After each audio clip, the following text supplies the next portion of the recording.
And welcome back to Capitol Tonight.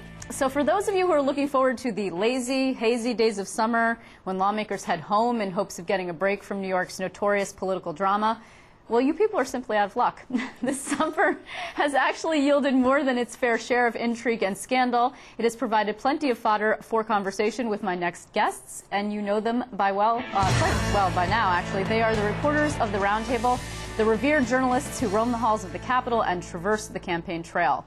Joining us tonight is Brendan Scott, a political reporter for the New York Post, Casey Seiler, the state editor for the Albany Times-Union. Across the table, we have Glenn Blaine, a political reporter for the New York Daily News, and James T. Medore, the Albany bureau chief for Newsday. Gentlemen, thank you so much for joining us. I really appreciate it. It's we're the odd folks out here. We forgot our glasses at home, clearly. I have them in my bag. I can wear them. Oh, yeah? Oh, I don't wear mine anymore. If you want to hold for a minute, I can go get them. So let's start from today and then work our way backwards. And let's start with Rangel. And I'm going to start with you because both of you, actually. The downstate media will start with you. Charlie Rangel, can he survive? And what will the fallout be for the party? I mean, he can survive, if only because they have a crowded Democratic primary that could split the vote in many ways, kind of give him an advantage going into the election, in which he could just get enough of the vote to come through, assuming that he survives an expulsion hearing in the Congress. It would be unlikely that Congress would throw him out. The last time they threw somebody out, Jim Traficant, was after a corruption conviction. There have been no criminal charges brought against Rangel so far. But so it remains to be seen how much damage he's going to suffer in that process. Well, for him, but what about for the party? I was just going to say, I mean, he can survive, but it's a major headache for everybody else on the ticket with him, starting with Andrew Cuomo and Kirsten Gillibrand. You have that August 11th fundraiser in the city where they're all headlining with him. I mean, that creates a little bit of a... Aretha Franklin, what's she going to do? I don't know. I'm just kidding. Hopefully she's getting paid. Yeah, right. She's getting paid, indeed. Well, in fact, we already saw today some of that fallout because David Malpass, a conservative economist who's running against Kirsten Gillibrand, he has to first get on the Republican ballot, but he came out and called on her to return $29,000 that she received in campaign contributions from Charlie Rangel. So we're already see Republicans trying to link every Democrat to Charlie Rangel. Well, we have an outside, it's Elworth, and I can't remember what state he's from. He's a congressman, but he's already given back some money, and also you have two New York congressmen, McMahon in Staten Island and Arcuri in the Oneida County area there, giving back money. I mean, I just think, can you see, you can see the ad, right, Casey? Oh, yeah, of course. Any Republican who's running against any Democrat who has ever appeared at a fundraising event with Charlie Rangel is going to be able to put out a press release to that effect. Andrew Cuomo, who is now running as the ultimate reform Democrat, is the fourth name on that list of honored guests at Charlie Rangel's August 11th birthday bash at the Plaza Hotel. It's going to be very hard for him, and what his campaign says today is, well, we haven't worked out his schedule that far out. Right, sure. Well, they are telling us 24 hours in advance where he's going to be. So. Yes, I mean, exactly. Notice. Wow. Well, we're television. It's going to be nearly impossible for him to stand up on that stage. Yeah, the thing about Rangel is that it's a national scandal that can be sold around the country. In terms of New York's politics, we've got a lot of scandals already. I mean, everywhere you turn, there's a scandal in New York politics. Like Rangel doesn't make that much of a difference. You have Pedro Espada, you have Elliot Spitzer, you have all of David Patterson's problems. True.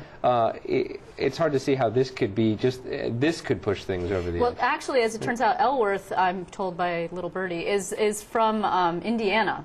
So, okay, now if somebody from Indiana is going to give back money, what does that say about, David Malpass says to Kirsten Gillibrand, yeah, okay, and she said quite lovely things about Charlie Rangel. She said, oh, he's a war hero and he's done so much for the country. And well, in fact, she pointed out today the role he had played as the chairman of the House Appropriations Committee. Correct. And that reminds your viewers that New York doesn't have a lot of seniority in Congress, and one of the things Charlie Rangel was able to do was bring a lot of money back to New York. And we know that New York already doesn't get its fair share from Washington, and Rangel's downfall just points out our weakness in the Capitol in the fight for federal dollars. Well, before we actually leave this topic, though, I find the timing of this very odd.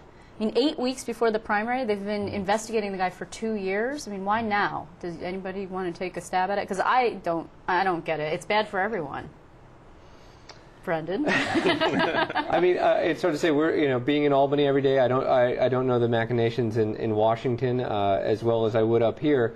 It's hard to believe that Nancy Pelosi, controlling the reins of the House, wouldn't have been able to hold this back a little bit longer if she wanted to. Right. So what does that mean? That the leadership is just all too anxious to show him the door now that they've had difficult votes like the finance regulator? I mean, I'm very cynical, I know, and I shouldn't be. But still, honestly. Well, but the case could be made that it has been going on for 2 years, and if they let it drag on through another election cycle, it would just turn into another thing that Republicans could beat them with, as opposed to now being able to run and say, well, the process is moving forward, we are doing due diligence, we are moving forward with disciplining our members. So it could be turned into a positive for Pelosi. Well, speaking of process, we'll turn to something that you love so much, James, the budget. Let us talk about the budget.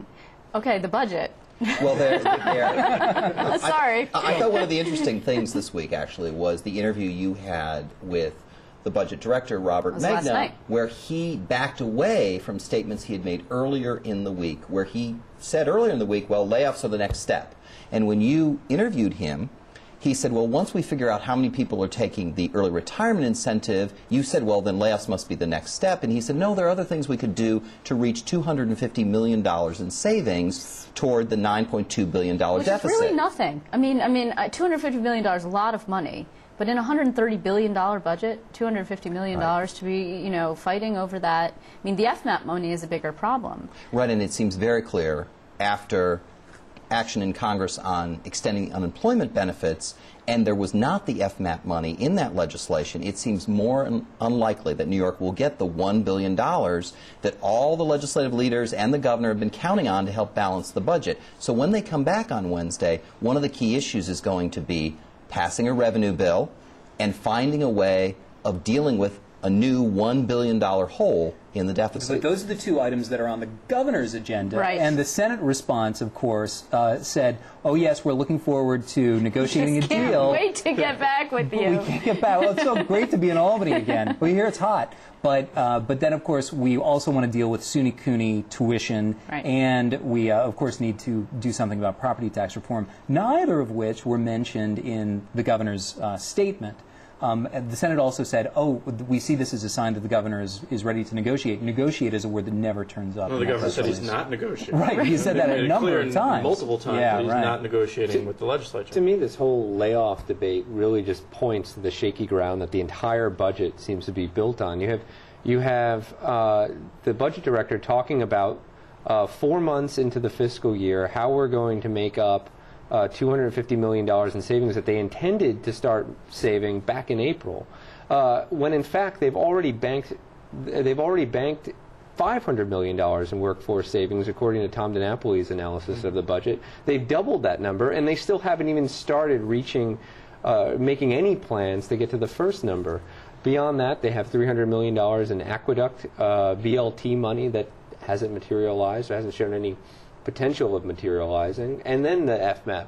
I mean, you have about 2% of the budget that's just out there in the ether right now. They've counted on it. They're saying the budget's done, but clearly a lot of it isn't finished. But really, politically, I mean, the governor went on